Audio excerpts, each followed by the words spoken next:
প্রথমে আজকে 4টি বিষয় তুলে ধরবো।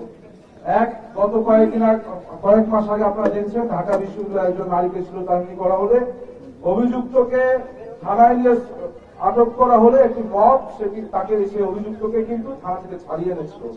বিশ্ববিদ্যালয় প্রশাসন মিনিমাম একটি ব্যবস্থা নিতে পারেনি।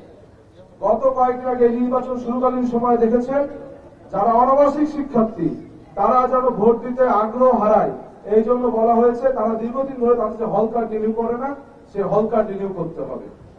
গত 4 থেকে 5 দিন পূর্বে হঠাৎ করে নির্বাচন কমিশন বললেন 9 সেপ্টেম্বর প্রয়োজনে আর্মি ডিপ্লয় করা হবে এবং সর্বশেষ দেখলেন বিশ্ববিদ্যালয় থেকে দীর্ঘদিন একটি ছুটি দেওয়া হলো। এই 4টি ঘটনা নিশ্চয় বিচ্ছিন্ন কোনো ঘটনা নয়, সকল ঘটনাই হলো এই নির্বাচন থেকে, ডাকসু নির্বাচন থেকে শিক্ষার্থীরা যেন আগ্রহ হারায় সেই ঘটনার কিন্তু একটি প্রলক।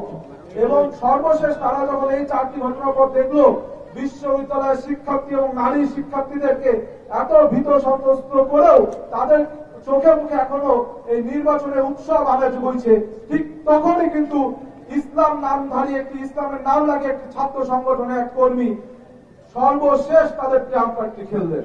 কিন্তু আমার বিশ্বাস ঢাকা বিশ্ববিদ্যালয়ের নারী শিক্ষার্থীরা, ঢাকা বিশ্ববিদ্যালয়ের প্রকৃত শিক্ষার্থীরা এই দুষ্কৃতিকারী এবং কালপিট যারা আছে 9 সেপ্টেম্বর ব্যালটের মাধ্যমে তাদের বিপক্ষে কিন্তু রায় দিবে। একই সাথে আমি বলতে চাই ঢাকা বিশ্ববিদ্যালয়ের নারী শিক্ষার্থী ভাই বোনদেরকে, আপনারা ভয় পাবেন না।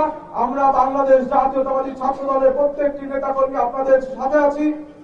যদি কোন প্রতিক্রিয়াশীল গোষ্ঠী আমাদের রড কেটে নেয়, রড দেবো, তবুও এই ক্যাম্পাসের নারী শিক্ষার্থীদের নিরাপত্তা নিশ্চিত করবো। এবং আগামী দিনে আমরা যখনই বারংবার কথা বলছি যে আমরা নারী বান্ধব ক্যাম্পাস করবো, ঠিক সেই সময় নারীদের বারংবার ভয়ের ভীতি সঞ্চার করা হচ্ছে। কিন্তু ঢাকা বিশ্ববিদ্যালয়ের নারীরা সোচ্চার রয়েছে এবং আমরা আশা করছি কোন প্রতিক্রিয়াশীল গোষ্ঠীর প্রতিক্রিয়ায় ঢাকা বিশ্ববিদ্যালয় চলবে না। আমরা দেখতে পাচ্ছি একটি বিষয়, সেটি হলো জাতীয় নির্বাচন এবং ডাকসু নির্বাচন।